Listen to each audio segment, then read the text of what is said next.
Hi there, it's Dr. JOYLYN Maniaci, and welcome to your Power Hour. This is your time to put what's on your mind, on my mind, and we will have some real talk, because real talk is way too valuable. Let me get my words straight. This is a fluff-free zone. There is no bullshit going on here. I'm always going to level with you because life is too short to just talk in cliches and fluff each other up, because we need some real change, because there's some just unsavory shit going on that we've all had to deal with. And one of those things is trauma. And it seems like maybe a little bit of a heavy topic. But, and why? Thanksgiving's next week. Why aren't we having these happy talks? Because sometimes we gotta dig into the yuck so that we can clear it out, so that more happiness is available. And it's just knowing when to do that, because sometimes then we even get stuck digging in and looking and never actually enjoying the happy things. So it's really a balance. It's a dance. But with what some questions that have been coming in are dictating, and seeing what a lot of people are struggling with right now, my clients, and some of the questions coming from this group, that it was just ripe for this conversation. So let's have some truth about trauma. And what I'm going to be talking about, because I'm a relationship coach, I'm talking more about the inter and intrapersonal trauma, generational, not as much of the event-specific, combat-specific, although the physiological changes and the ways to deal with and heal them are actually the same. And so when it comes to trauma, one of the premier experts is Bessel van der Kolk, who wrote The Body Keeps the Score, which is an excellent, excellent book. And he defines trauma as an event that overwhelms the central nervous system, altering the way we process and recall memories. And what I am going to impress upon you is how unfortunately common trauma is. He lists so many stats, but 71% of children have had at least one form of victimization in their life. 1 in 8 have been mistreated in some way. And he wrote a report and said that child maltreatment is the single most preventable cause of mental illness. And when he's talking mental illness, he's actually talking diagnostics. But I'm talking about low self-esteem, emotional dysregulation, and ability to handle our emotions. Hi there, Don. And it's actually a preventable cause of drug and alcohol abuse in women. And this is coming from an event or events that were before the age of 11. And so trauma is unfortunately common. And then even into adulthood, it's 1 in 3, it might be 5. 1 in 5, I think, marriages experience domestic violence within them. And that's of people who reported. So I actually believe the number to be higher. And knowing that here's your face, you can't tell what's happening behind closed doors, okay? So trauma is so freaking common. And I say this because you look at the stats, they're pretty depressing. But what I am trying to impress upon you is that here on this planet, it's more of the rule rather than the exception. But then also to stop making this what's unique about you. Because it is so common, so it isn't a unique thing or feature about you. And so to create and craft an identity around it or from it is actually a huge disservice to us. But what we can recognize is that it is shared. And so it is a way that we can connect and work to heal with each other together, okay? Those are some big takeaways right there. But anytime that you use abuse and this shitty childhood as your identifier and a reason why you can never be what it is that you'd like to be, either because of the grueling details of it, the severity of it, the age of it, or for whatever reason classifies it as unable, unhealable, that's a race to the bottom. Okay? And it's total bullshit because it isn't true. Because I'm going to say it, I had it a little bit farther down in my notes, but I'm just going to drop the bomb on you. The truth about trauma is that it doesn't dictate your future. Your past doesn't dictate your future. Okay? And it happened, so there's healing to be done, but it does not determine who you get to be. It might create some little funny curves and interesting shapes in your life, but take heart, take note that you still get to be the defining factor in how your future forms. Okay?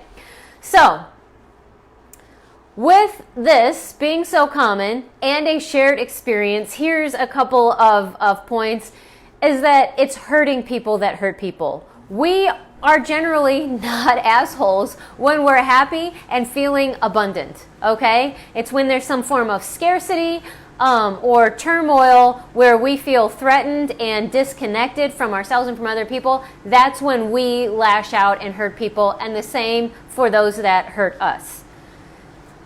So what I'd like us to do is skip the blame game.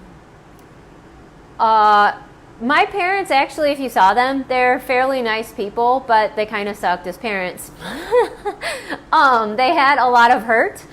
They had some of their own generational stuff, as far as people didn't throw around the word abuse unless you were freaking like cracked open from the head, you know, and even then it might not get... So there were some things that I've heard that were totally sketchy that they lived through that they're not owning, and so it's just this hurt gets passed down, okay? But let's just get out of the blaming them, because they just passed down what they had, what they knew, okay? This isn't to excuse them, but it's just to take one layer of crap away, because it really wasn't even about you or your worth. It's just what they had and the tools that they had available for handling their own stuff. And having kids and handling them brings up a lot of stuff. And so your attempts, when you direct all of your energy into understanding why it happened to you, keeps you stuck, because it keeps you staring at the problem. And so that then what you do get from that is really a narrative that supports, defends, and solidifies this identification as a wounded child or a victim. Which, when you're one of those and you have, that's how you get the attention and power in your life, and that's how you get people to work around you, you have to keep getting victimized or stay in a powerless position. So it's really not a good position to be in to really show up powerfully and be who you would really like to be in your life. And so it's not working for us, because we want to grow up. We want to be mature. We want to have self-esteem. We want to have, I don't know, feeling like a badass, all of these things, and to stop passing on pain to other people because we know how bad it hurts.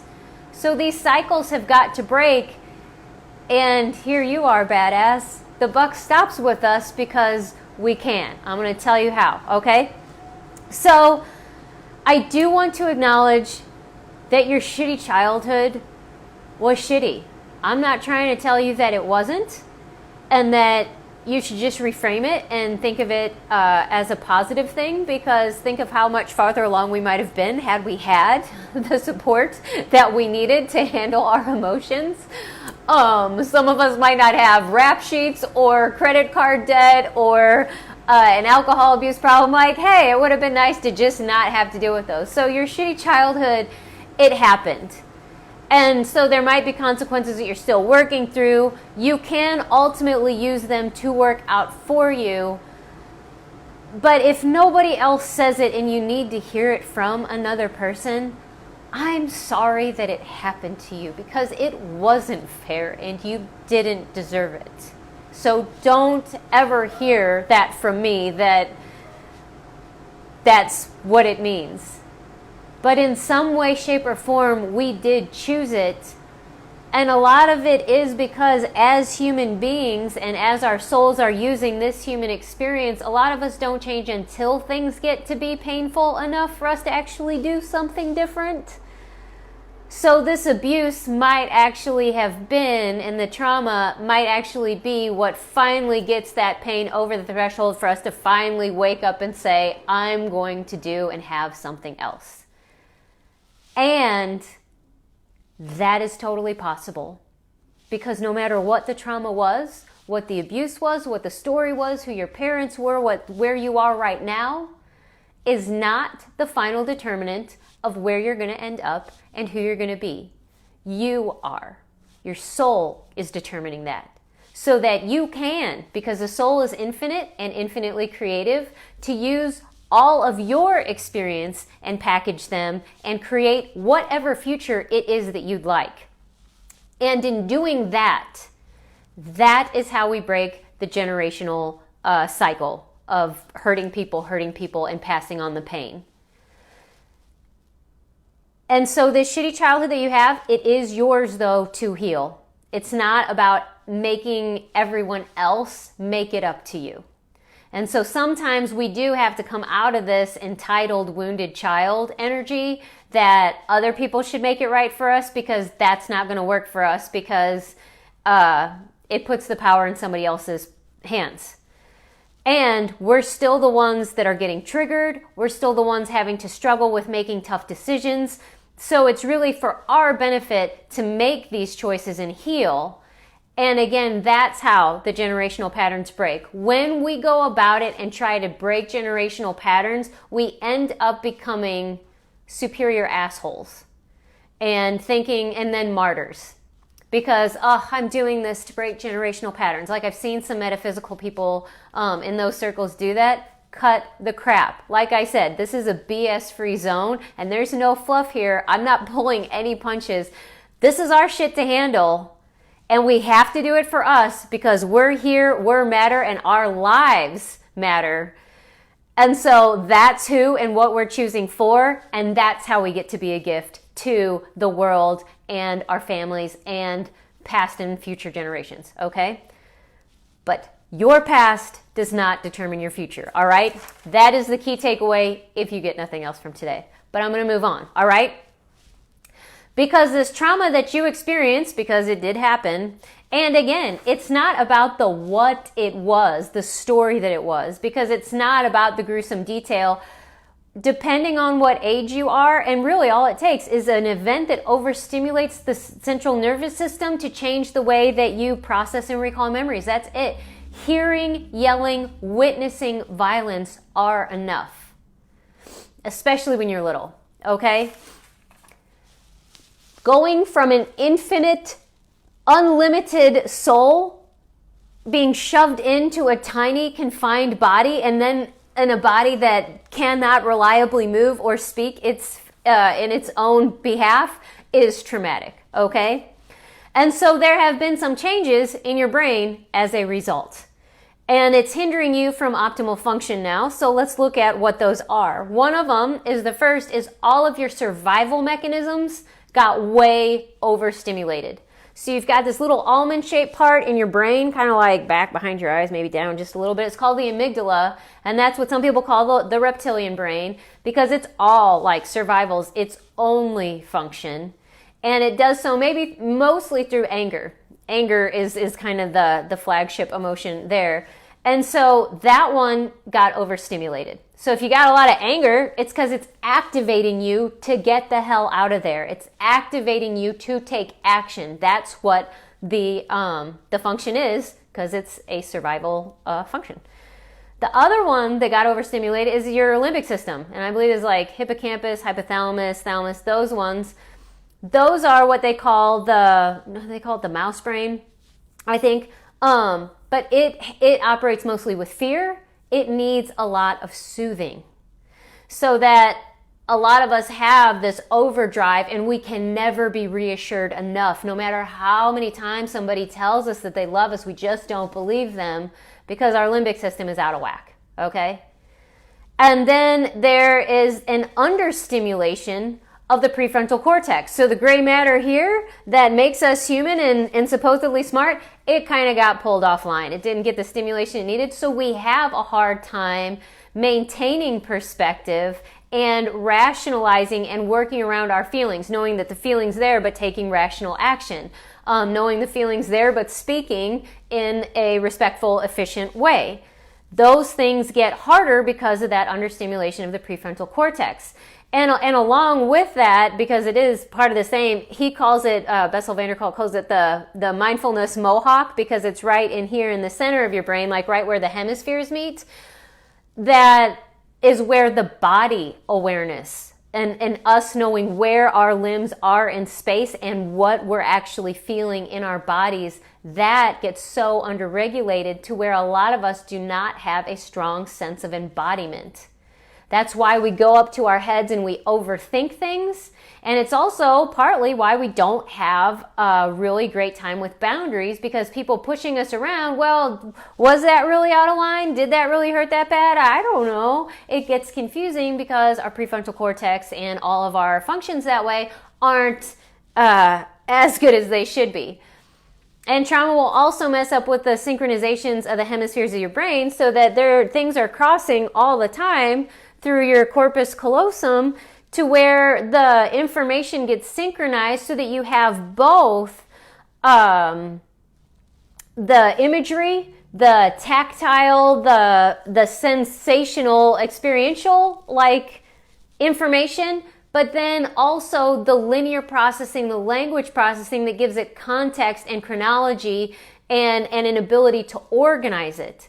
That gets way messed up, and especially where the language centers definitely go offline, so that it's very hard to talk about it. So not only might you be working with things that were pre-verbal, so it's going to be hard to have words because you didn't have words when it happened, but then things that are, from like 3 to 11, because most of these things are happening before we're 11, that it's hard to have words around them, so that sometimes even talk therapy can re-trigger it, because it'll just shoot you back over to all the information that you do have, which are the memories, the flashbacks, the sensations, but that you haven't been able to organize or speak of.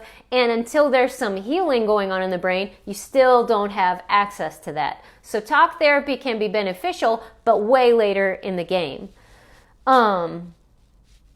Let's see, what else? And then with the whole experience and the way that it affects the central nervous system and the processing and memory recall, is it sort of creates incomplete loops, so that your brain can kind of contextualize and organize things to us and wrap a narrative around it to a certain extent, but then there's kind of like this break and you just loop back, so that you don't ever get to complete it, because a lot of it might just be because it was a stunted loop. The actual event that created it, you tried to get away and couldn't because you were too small or pinned in a car. You wanted to speak out, but somebody put their hand over your mouth, or you were a baby and it got misinterpreted, or you tried to open your mouth and no sound came out. Like something, these things can happen, but then the chemistry in your body sort of just keeps repeating that. And so there's these incomplete loops. So that's where we'll get to what it takes when we talk about how to heal this, that he talks about completing effective action is actually one of these things. So when we're in these loops, because we're so survival motivated at that point, we are like 100% in beta brainwave patterns. So we are just, it's only about survival. We are looking outside of ourselves at our environment to see what we need to do to run away from or hit. And so everything's about outside, to where we actually start to believe that it's all real threats, when so much of what we deal with on the day-to-day now is perceived threats, perceived insults that actually might not be real. So that when we do boundaries poorly, and depending on who you're reading and who's instructing you, not from me, but when you're doing boundaries and you're patrolling and being hyper vigilant, is anybody that's in your survival mode, and it's still all about who else is doing stuff instead of what's going on inside of me. to get the information. So it's just sort of, it kind of makes us process and think backwards as far as what actually needs to happen in order for us to get out of these loops and not have our past be our reference point and the repetition that determines our future. Okay? So, whew. So because this is just so common with empaths and badasses that you are, didn't have a great growing up environment because, again, these things were generational to where it was emotionally immature or unavailable or dismissive parents that were raising us, because a lot of these things you can't help. Babies can't speak, they cry. And so parents do their very best to guess what it means, because most people aren't trying to make your life harder. But you've got an infant brain that's processing this, and depending on what you're coming in with from other experiences, past lifetimes, that how you're going to internalize it. But how we end up not having every experience being traumatic is that in a normal, healthy healing, when trauma happens, those primary caregivers are available for soothing and reassurance. That we can look to them to reestablish safety for us when we cannot do it on our own. But a lot of us that wasn't there, because again, our parents gave us what they had available and they didn't maybe have good emotional resources. They didn't know how to handle their own shit, and they were struggling with a central nervous system that was fried. And again, maybe emotionally immature, dismissive, absent entirely, and because of how we've all dealt with that and learned, is then having this enmeshment and role reversal to where parents are looking at the kids for reassurance and letting them know that they're loved, which is totally back-asswards, okay? So again, we're taking the blame off of them because this just got passed down. But this is how the cycle continues, when in a normal, healthy system, you would be able to look to the primary caregiver for soothing, for eye contact, for a calm tone of voice, for clear direction, for swift and direct action to establish safety. And those, because the trauma is going to happen, funny events are going to happen, but that's how we can recalibrate to a healthy nervous system firing, understand that that was just a temporary shift, and come out of the survival brain function. But for a lot of us, that didn't happen. So now what we see on the news in our lives is a bunch of hurt and scared little kids running around in adult bodies, passing on what they knew, what they got to their kids. And we're personalizing insults and responding to perceived threats as real. We're filtering our entire life through this trauma filter, having the fear of abandonment or rejection, so that we either refuse to totally express ourselves because we don't want to put ourselves out there and make somebody mad because we're afraid we'll get abandoned or rejected, or we end up bending over backwards and becoming an insane people pleaser, totally abandoning ourselves so that other people won't abandon us. Or maybe there's a huge fear of betrayal or a sense of distrust from neglect, to where then you just have this pervasive sense of mistrust in your life to where you attract untrustworthy people into your sphere. Or you go about it and just create an entire lone wolf experience and isolate yourself and never really let anybody in because you won't trust them. Or there's just a lot of hostility and anger because it wasn't fair, because it shouldn't have been this way, because you don't have any modeling for what to do with the anger to get it to actually resolve. And then perceiving the world as a threatening place because your sphere that was supposed to be a sanctuary and safe and established though by your primary caregivers, maybe because of them was not. And so now you just think that that's how the world is. That's how it is. And then with this enmeshment and our prefrontal cortex going offline and not having good body awareness, then we have really poor boundaries. And we don't know how to say, hey, that's yours, that's not mine. Or, ooh, that's mine, so you can't be here. We don't, and definitely the people around us weren't giving us that information or showing us how by doing it for themselves. So we're struggling with this now. This is, again, the rule, not the exception. And then, I'm going to take a drink because there's a lot of and thens. Can you believe it? When these things happen in early childhood, a lot of times that childhood brain will add a tag, and it's always going to be this way, so why bother? There's nothing I can do to change this.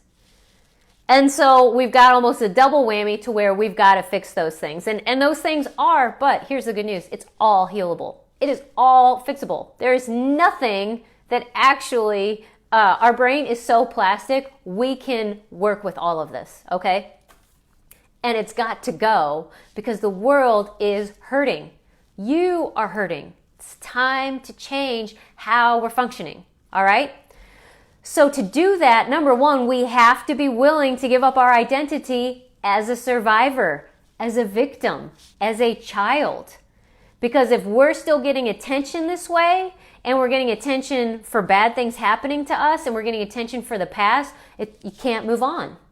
And you get put in a powerless position because it's up to everybody else to rescue you. You don't get to step into power. So you've got to be willing to let go and even freaking blow up those identities.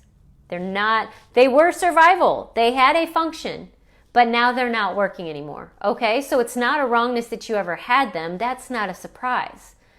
You needed them, but now they're not working. Okay? And we know this because our life is still kind of like, crunchy, and we're still not surrounded by people and circumstances that are totally lifting us up. Okay? That's how we know. It's time to change stuff.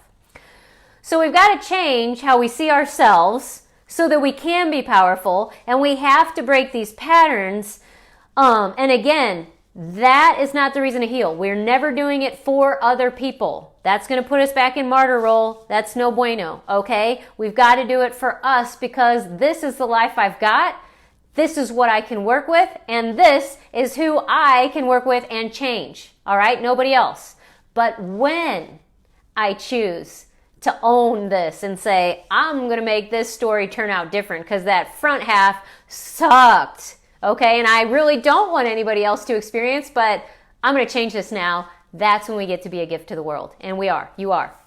Okay, so how? How? Bessel van der Kolk, the premier authority, in my opinion, I think. Community, touch, safety, belonging, taking effective action. That's what he says. Now, how I say it is get in the body.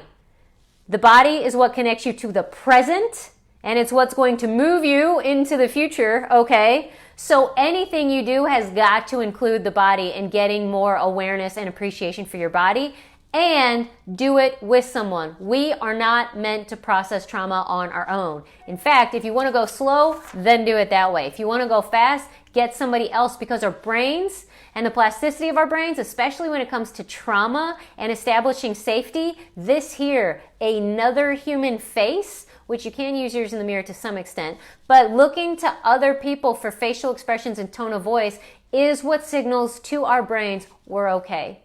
So get you somebody that can do this with you. I'm here, okay? I'm raising my hand. I would love to be this for you because I love you and I'm available. And these are the conversations that are interesting for me, okay? I'm just going to slide that under the table. It's right there. All right. So stimulate your mindfulness mohawk, as he says. So sitting still, mindfulness meditation, doing a body scan, sort of touching in and practicing giving attention and awareness to each part of your body and slowly moving up. Hi, Sherry. I think you might have put that a couple seconds ago, but I'm finally seeing the comments now. Yoga can help. But any kind of mindfulness-based practice that's actually moving you to get into the body and tune into your felt present experience. That is important. Number 2, movement and somatic release, the taking effective action. And we're just getting to this in the final week of the 6-week Get Unstuck and Happy as Fuck Challenge, which will be starting again in January. So I do highly encourage you to consider that. But in the final week, we are doing the somatic release. We're actually doing the motions that got stopped. Pushing, kicking, yelling, screaming, punching. The things that you wanted and needed to do, you actually do them. And in doing them, your nervous system changes how it's firing because it gets to complete the actions. So your baseline stress starts to lower.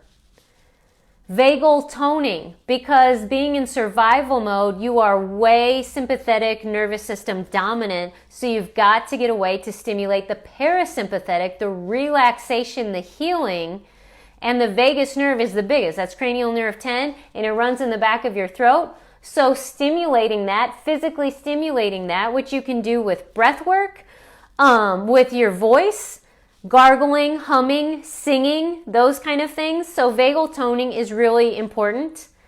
And then again, co-regulation, having another person's face and voice to use to let you know you are safe. All is well. You've got this. You're here and I'm here with you. You're not alone. We're here together. That's co-regulation, and it is freaking priceless and invaluable in trauma healing, okay? And then there's tapping, EFT tapping or EMDR if that's available for you, and that will also change how the brain is firing, what's getting signaled when, and changing the way that that's happening so that it's not continuing these incomplete loops. It's actually allowing for some resolution and some calming stimulation to happen, all right? And then, I could have put this with regulation, with co-regulation, but there's me and my future forward focus, okay? Because, as Bessel van der Kolk, my superhero about trauma is, imagination is the key to survival. Imagination. So instead of using your imagination to worry, you're using your imagination to create your future, to make your future your priority. And we did this in the 6-week Get Unstuck Happy as Fuck Challenge. We do it the very, very first session of a 90-day relationship remodel. We change the way you see yourself and set your priorities, so that's how you make choices. Your priorities become your reference point instead of your past. And you know where you're going, and you get a sense of what it's going to feel like when you're there, so that you actually start calming the subconscious, the limbic and amygdala parts of your subconscious, so that you don't get sabotaged and just recreate the past just so you can, for the sake of staying alive. You can actually go beyond survival, thrive, as you focus on your future, okay? And I will show you how to do that step by step, holding your hands. Sometimes I will show up potent AF and you will see this blonde person. Well, you see me on Power Hour, and I will say that is bullshit and that story's got to go, and I will not entertain that with you. And then there are some times where I will say, I'm here with you. You're not alone. It's okay. You're doing great. And then there are some times I'm going to say, if you were here, I would give you a high five because you are freaking killing it. This is awesome. You are a gift to the world, and thank you for being here. I'm going to do all of that for you. And this is what I want for you, because we are the gift to the world. When we get out of these patterns, we're the gift to our families. That maybe is part of why we chose to come into them in the first place. I roll, God, and there's a million different ways to heal, so don't think there's just one. But you're a gift to your life and the world when you heal. And so I want to support you in that. I would absolutely love if you would message me and let's talk about working one-on-one in a 90-day relationship remodel. Like I said, the 6-week Get Unstuck and Happy as Fuck Challenge is going to start, I think, the second week of January, because the first week is just, come on, that's not happening. Second week of January, we're going to start. So if you want to get on the wait list, comment below, write me a message, say, get me on the wait list. I've got to have that, because that won't be one-on-one per se, but there will be a supportive group. and a lot of extra resources to get you, again, step by step on how to actually do these things so it's not just theory. It's not just ideas of what could be possible. It's how to actually make it real for you, okay? And then next week is Thanksgiving. So I'm going to put something together for Small Business Saturday. I haven't decided what. And I think I can arrange my life. Fingers crossed. Part of this is up to you all right now, guys, okay? So pull for me. That I can be available to have a power hour on Wednesday right before Thanksgiving to talk about how to be with families over the holidays so that you don't lose your shit or feel like you've backslid at all, okay? I want to be a resource for you. So do yourself a favor and message me so that we can work together, because you're not meant to do this on your own. And let's get you results that are fast, that last, because rhymes make it even better, okay? Oh, whew, that was a biggie, but look, we talked the truth about trauma and ended up with a smile, okay? There is so much more possible and available, and I want you to say yes to it. Thank you so much for joining me. Feel free to, I don't know what I was going to ask. Don't feel free. Just absolutely contact me so we can get started working, okay? All right. I'm already looking forward to next week. And let's see, Julie says, I know it's not something to do on my own, and I've been trying for years. But Julie, you're badass. That's why you're in the 6-week challenge, and you're getting it. And it doesn't matter. You get it when you get it, and that's the important thing, okay? I love you guys madly, and I can't wait to talk to you next week. Again, fingers crossed. I'll be in touch. And until then, have a great, great week. Mwah.